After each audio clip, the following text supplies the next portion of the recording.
In January 2012, the Doomsday Clock moved 1 minute closer to midnight.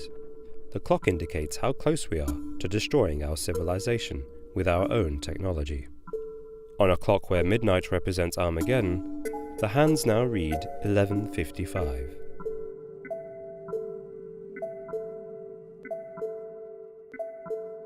Established in 1947 by the Bulletin of Atomic Scientists, the Doomsday Clock was created by a sect of former physicists of the Manhattan Project.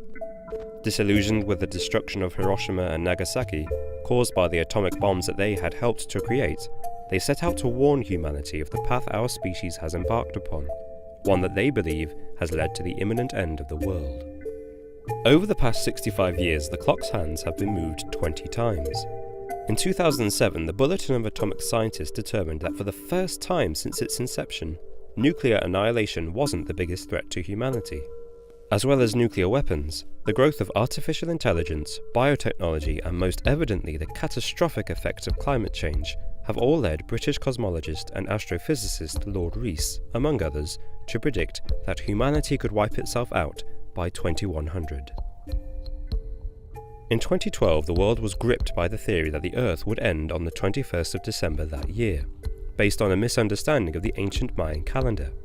However, even before the date passed, NASA researcher Dr. Tony Phillips explained that the calendar did not depict the destruction of Earth, but instead marked the refreshing of the world, a time in which God, the world's creator, would return. The theory that the world moved into a new phase in 2012 is corroborated by astrologers who state that we have since moved into the age of Aquarius. Whilst the zodiac properties of Aquarius are that of a renewed enlightenment, astrologers all state a property of this age is the cleansing of the Earth. Conspiracy theorists believe that at the end of this age, the only winner will be Mother Earth herself, which means an end to the planet's biggest threat, mankind.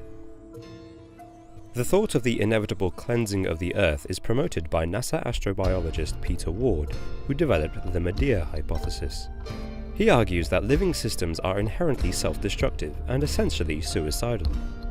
Appropriately, the hypothesis is named after the mythological Greek character Medea, who killed her own children. Ward hypothesizes that most of the mass extinctions in history were caused not by asteroids or meteorites, but by microbes here on Earth, in an attempt to return the Earth to the microbial-dominated state it has been in for most of its existence.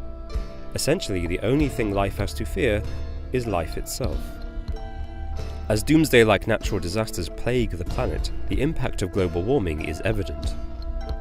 Geologists such as Darrell Kaufman of Northern Arizona University point out that our Earth, rather than heating up, should be in a period of cooling due to the Earth's orbital cycle, as the planet is 600,000 miles further away from the Sun than it was 2,000 years ago. However, at some point in the 20th century, the 1,000-year trend of Arctic cooling abruptly stopped and reversed, most likely due to human activity leading to a buildup of greenhouse gases. Ward believes that the actions of humankind have disrupted the delicate balance that keeps Earth habitable.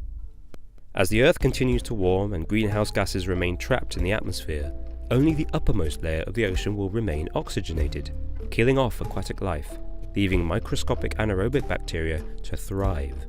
This bacteria survives without oxygen and gives off the byproduct hydrogen sulfide, a poison to all other life forms.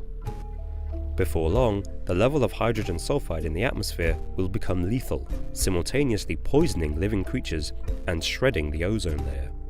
Since 2003, this process has been observed, poisoning the ocean surrounding the coast of Namibia in southwest Africa. Paul Bracken, professor of political science and business at Yale University, argues that as well as global warming, nuclear threat is still a likely cause for our own extinction. He states that since the end of the Cold War, we have been in the second nuclear age, noting that nuclear weapons are no longer confined to a few world powers, but are now integral to foreign and defense policies across the world. The presence of bomb-making materials in so many places increases the chances that even terrorist groups could get hold of enough highly enriched uranium or plutonium to use in a bomb.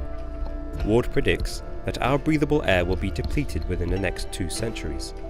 However, before that happens, the surviving humans will face increasing tension as the arable land disappears and rising sea levels rewrite the maps of the world.